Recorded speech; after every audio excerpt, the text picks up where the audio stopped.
Olá, alunos do ensino médio, sejam muito bem-vindos às aulas do Projeto Conquistar. Eu me chamo Wilson do Nascimento, sou professor do componente de Geografia e estou aqui para tirar as dúvidas que vocês têm em relação àqueles conteúdos mais complexos e que aparecem com muita frequência na avaliação externa de vocês. Mas antes da gente dar continuidade às nossas atividades, eu gostaria de pedir para vocês seguirem a gente nas redes sociais, @Centro de Mídias _AM, e que vocês subissem a hashtag Projeto Conquistar Se Educar. Tudo bem? Agora nós vamos ao título da nossa aula. Esta é a aula de número 1 e ela traz como título: Você sabe o que é uma bacia hidrográfica? Objeto de conhecimento da nossa aula: bacias hidrográficas do Brasil, as bacias hidrográficas, redes de drenagens e bacias hidrográficas brasileiras. Já sabemos o título e o objeto de conhecimento da aula, a gente vai para a dúvida da nossa aula. Eu tenho para vocês aqui 2 questionamentos. São eles. Primeiro questionamento: você sabe quais são as principais bacias hidrográficas do Brasil? Segundo questionamento: você sabia que o Brasil tem algumas bacias hidrográficas que figuram entre as maiores do mundo? Se não sabem, fiquem com a gente e vamos ao Tira Dúvidas. Nesta aula, nós iremos falar sobre bacias hidrográficas brasileiras. A gente tem aqui a imagem do mapa do Brasil, onde a gente está destacando as principais bacias hidrográficas existentes aqui no nosso território. Temos 12 regiões hidrográficas no Brasil, sendo que 7 são consideradas as principais e 5 são consideradas secundárias. Na aula de hoje, nós não vamos ver todas essas bacias hidrográficas, mas nós iremos abordar aquelas bacias hidrográficas que são mais frequentes nas avaliações externas de vocês. Antes de nós tratarmos sobre as bacias hidrográficas em si, é necessário a gente compreender alguns conceitos. E o primeiro conceito é rede de drenagem. Acompanhe comigo. A gente define rede de drenagem como sendo o conjunto de rios interligados que irão drenar as águas de uma porção da superfície terrestre. Essas águas são drenadas por canais, que a gente chama normalmente de rio, comumente de rio, e esses canais eles são conectados entre si. Quando os 2 rios se encontram, a gente diz que a gente tem a confluência entre os rios. Temos também o conceito de bacia hidrográfica, que difere de rede de drenagem, tá? A gente define bacia hidrográfica como sendo o termo utilizado para designar uma porção do território delimitada por divisores de água, que é aquele que vai marcar a área de uma bacia hidrográfica. Divisores de água a gente também pode chamar de interflúvio, são sinônimos, é a mesma coisa, tá? E essa drenagem, ela é feita por um rio principal, juntamente com todos os seus afluentes, certo?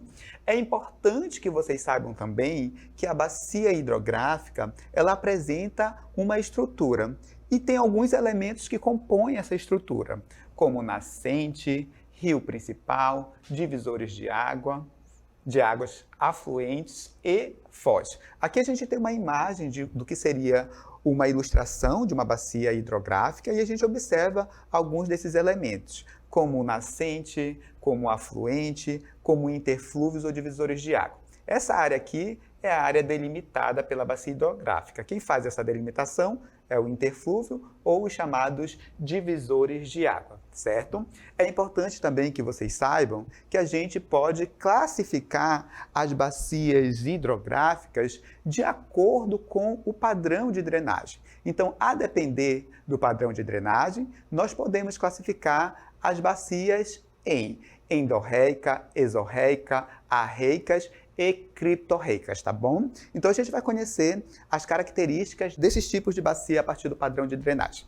Endorreica é quando a água é drenada, ela não atinge o mar. Normalmente a bacia hidrográfica ela vai desembocar em um lago ou em um rio, por exemplo.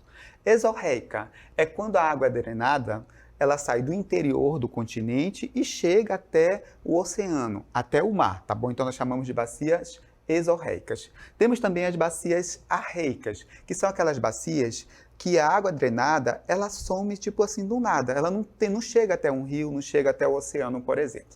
É muito comum em regiões de clima semiárido, em continentes como, por exemplo, a África, certo?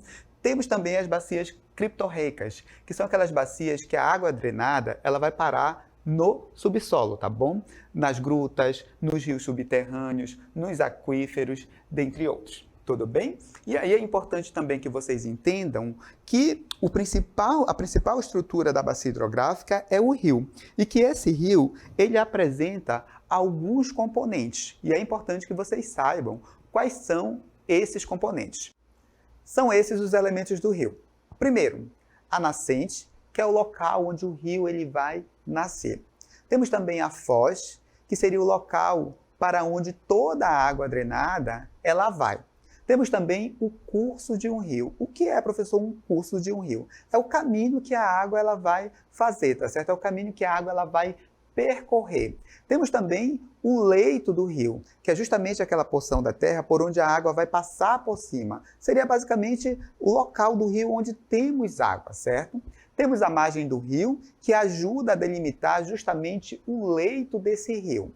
Temos também outros dois elementos, o afluente e os subafluentes que podem estar ligados a esse rio. Outro ponto importante que eu quero destacar para vocês é que os rios eles podem ser classificados de acordo com o regime de cheias, de acordo com o regime fluvial. Tudo bem? Quais são esses regimes, professor? Nós temos o regime nival, que é aquele regime cuja as águas do rio depende do derretimento do gelo localizada no topo, por exemplo, de montanhas. Gelo ou neve, tudo bem? Temos também o regime glacial. Neste caso, a água do rio ela vai depender do derretimento do gelo de uma calota polar, por exemplo, certo? Temos também o regime pluvial. Neste caso, a água dos rios ela vai depender das chuvas. É a realidade da maior parte dos rios aqui no Brasil. Quase todos os nossos rios, eles têm um regime pluvial. Sua água depende das chuvas. A água no leito do rio depende das chuvas. E por fim, nós temos também o regime misto, que nada mais é que a combinação de dois ou mais regimes de cheias, certo? Vou dar um exemplo para vocês entenderem melhor. Temos o rio Amazonas, maior rio do mundo. O regime de cheia do rio Amazonas depende do derretimento do gelo e neve localizada lá nos Andes peruano e também ele depende das chuvas que caem na região amazônica. Ele é misto porque ele combina o regime nival com o regime pluvial, certo? Agora que vocês já conhecem aí a estrutura de um rio juntamente com seu regime de cheias, a gente vai tratar das bacias hidrográficas que estão aqui destacadas no mapa do Brasil. Nós temos no Brasil 12 regiões hidrográficas, sendo que 7 regiões hidrográficas são consideradas principais e 5 são consideradas secundárias.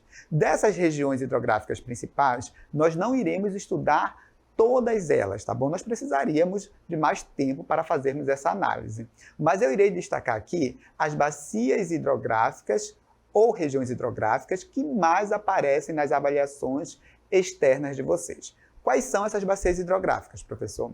A bacia hidrográfica do São Francisco, a bacia hidrográfica do Tocantins-Araguaia, a bacia hidrográfica do Paraná e a bacia hidrográfica da Amazônia ou Amazônica, certo? Vamos começar com a bacia hidrográfica do Rio São Francisco. Acompanhe comigo. Temos aqui o mapa de localização da bacia hidrográfica do São Francisco. Professor, é importante saber a localização? Sim. Já tivemos questões que davam uma imagem como essa e só pedia para você dizer a qual bacia hidrográfica o ponto destacado fazia referência. Nesse caso, é a bacia hidrográfica do São Francisco e vocês aí não vão mais esquecer da sua localização. Outra coisa que podem cobrar nas avaliações de vocês são as características gerais dessas bacias hidrográficas, bem como os problemas ambientais, tá bom? Vamos lá às características da bacia hidrográfica do São Francisco. Principal bacia da região Nordeste, ela é muito usada para o abastecimento, transporte, agricultura e geração de energia. O Rio São Francisco é o rio principal dessa bacia hidrográfica e é um dos únicos que a gente tem ali considerados perene. Perene é aquele rio que não seca, tá? Sempre vai ter água no leito do Rio São Francisco. O Rio São Francisco ele carrega um valor cultural e simbólico muito grande para a população que vive na região nordeste do Brasil. Não à toa, turma, ele é conhecido como o Velho Chico, tá? O Rio São Francisco. É uma bacia muito aproveitada para a geração de energia e projetos de transposição e irrigação. E boa parte dos problemas ambientais dessa bacia hidrográfica vem justamente da exploração desses recursos naturais. Próxima bacia hidrográfica, a bacia do Tocantins-Araguaia. Ela pega aqui estados da região norte, nordeste e centro-oeste e está destacada aqui no nosso mapa. Características dessa bacia hidrográfica, professor. Maior bacia hidrográfica totalmente brasileira. Opa, professor, a maior bacia hidrográfica não é a da Amazônia? Olha, a Amazônia é uma bacia hidrográfica que abarca territórios de outros países. Essa daqui é a maior 100% brasileira, tá bom? Todo o seu território está dentro do Brasil. Banha 9% do território brasileiro, principais rios Tocantins e o rio Araguaia, tá? E são esses rios que dão nome à bacia hidrográfica. É a terceira em potencial hidrelétrico. Lá está localizada a usina hidrelétrica de Tucuruí, destacada aqui para vocês. Problemas ambientais dessa bacia hidrográfica: desmatamento, retirada de água, uso excessivo de defensivos agrícolas, ocupação humana de forma desordenada, principalmente nas áreas próximas à construção da usina hidrelétrica. Temos a bacia do rio Paraná, destacado aqui no mapa para vocês, abarca estados da região sul, sudeste e centro-oeste.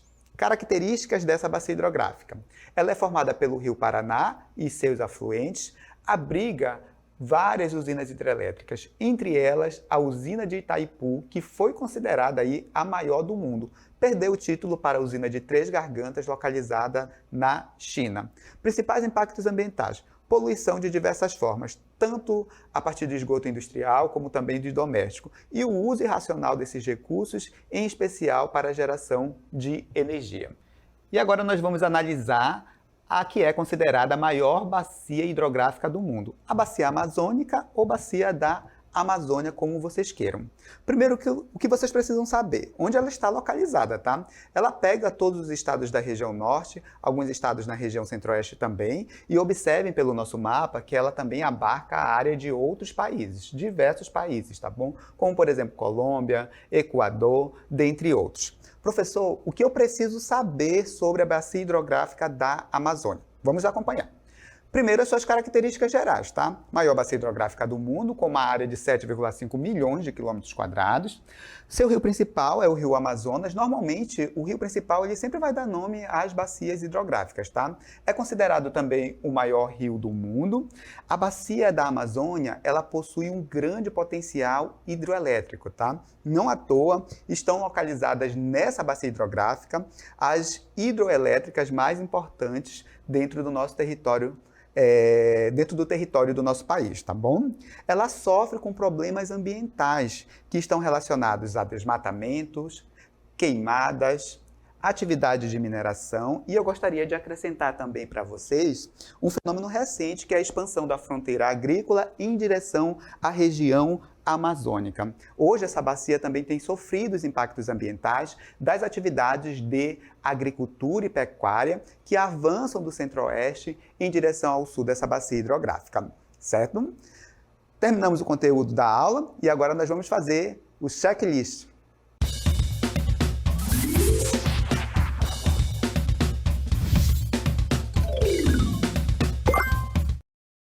Vamos ao destaque da nossa aula.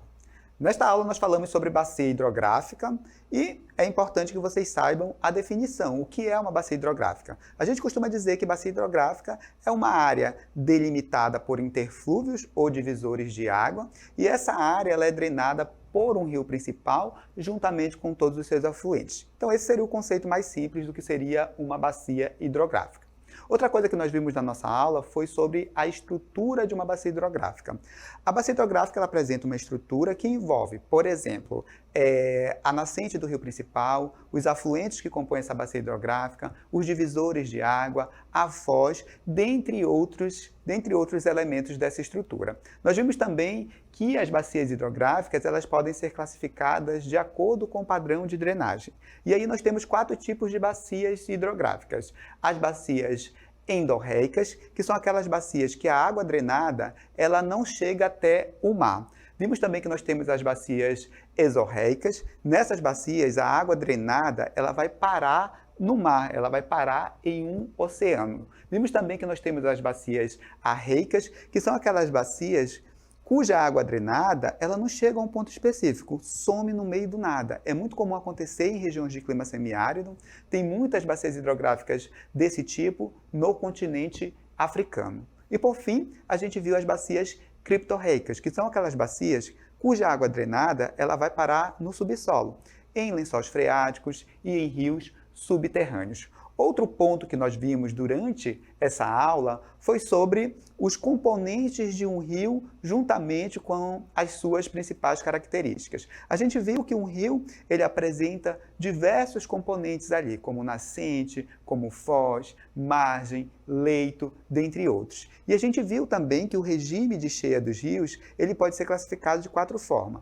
Nival, quando a água do rio, quando a cheia do rio depende do derretimento de gelo ou neve localizada no topo das montanhas. Vimos também que o regime de cheia dos rios pode ser glacial, que é quando a gente tem as cheias do rio dependendo do degelo nas calotas polares, por exemplo. A gente viu que ele pode ter regime pluvial, que é quando a água do rio depende das chuvas. Vimos que esse regime, o regime pluvial, é o que mais temos aqui no Brasil. Os rios brasileiros dependem das águas das chuvas para que eles tenham água em seu leito. E o regime misto, que combina um ou mais regimes. É o caso do Amazonas, que apresenta regime misto, combinando o regime nival com o regime pluvial. E aí a gente destacou também as principais bacias hidrográficas do Brasil. Disse para vocês que nós temos 12 regiões hidrográficas no Brasil e que dessas 12, 7 são consideradas principais e 5 são consideradas secundárias. A gente não estudou as 7 principais, mas nós vimos aquelas que mais aparecem nas avaliações de vocês, que são as bacias hidrográficas do São Francisco, a bacia hidrográfica do Tocantins-Araguaia, a bacia hidrográfica do Paraná e a bacia hidrográfica da Amazônia. Professor, o que eu preciso saber sobre essas bacias hidrográficas? Localização dessas bacias, suas características gerais, como o rio principal, dentre outras, tá? E eu preciso também saber quais são os problemas ambientais que acometem essa bacia, certo? Terminamos o cheque da nossa aula e agora nós vamos para a dica. Temos 2 dicas importantes em relação ao conteúdo de bacias hidrográficas. Vamos à primeira dica. Anota aí. Olha só. Na primeira dica, eu gostaria que vocês não confundissem montante e jusante, tá bom? Montante e jusante são direções por onde correm as águas de um rio. E professor, o que seria a jusante? A jusante é o lado para onde se dirige a corrente de água, para a foz, tá bom? Então a jusante seria aquele ponto mais próximo à foz. Temos também o termo amontante. Esse termo ele faz referência à direção da nascente. Remete para o ponto mais alto, para o local onde o rio ele vai nascer. Então a gente pode considerar a foz de um rio como o ponto mais ajusante e a nascente como o ponto mais amontante. Professor, eu não entendi esse conteúdo. Eu vou dar um exemplo para vocês. Olha só, vou pegar 2 cidades do estado do Amazonas, o município de Itacoatiara e o município de Parintins, tá bom? Ambos no rio Amazonas. Quando a gente pega Itacoatiara, a gente observa que Itacoatiara, em relação a Parintins, está mais próximo da nascente. Portanto, a gente costuma dizer que, em relação a Parintins, Itacoatiara está amontante, tá bom? Já Parintins, em relação a Itacoatiara, está mais ajusante, porque está mais próxima da foz do rio Amazonas. Agora, deu para entender? Vamos à segunda dica do dia. Turma, os rios de uma bacia hidrográfica, eles podem ser hierarquizados, tá certo? Professor, o que é hierarquizar? Dividir o rio pelo seu grau de importância, tá? E a gente tem os rios de primeira ordem, os rios de segunda ordem e os rios de terceira ordem. Os rios de primeira ordem, eles são rios que nascem com baixa vazão de água, normalmente são rios mais curtos, tipo esses que estão destacados aqui, esse que foi sinalizado aqui na imagem para vocês, tá bom? Os rios de segunda ordem são aqueles rios que se formam com a união dos rios de primeira ordem. Então, esses rios de primeira ordem desaguam num curso d'água, esse curso d'água onde os rios de primeira ordem desaguam, formam os rios de segunda ordem, tá bom? Vou sinalizar aqui o exemplo para vocês. Esse daqui, olha, nós temos um rio de primeira ordem, outro rio de primeira ordem aqui, e aqui a gente tem um rio de segunda ordem, tá bom? Então ele é formado pela drenagem dos rios de primeira ordem, o rio de segunda ordem. Por fim, a gente tem o rio de terceira ordem, que vai se formar a partir da união dos rios de segunda ordem. Percebam, rio de primeira ordem, aqui, desaguam no rio de segunda ordem, e esses rios de segunda ordem vão desaguar em um rio de terceira ordem, tá certo? Então, como vocês observam, os rios de uma bacia hidrográfica, eles podem ser hierarquizados, tá bom? Com isso, a gente finaliza as nossas dicas. Gostaria de agradecer a todos vocês que ficaram com a gente até esse momento. Eu me despeço de vocês, espero ter contribuído com os estudos de vocês. Até uma próxima oportunidade. Tchau, tchau. Fiquem bem.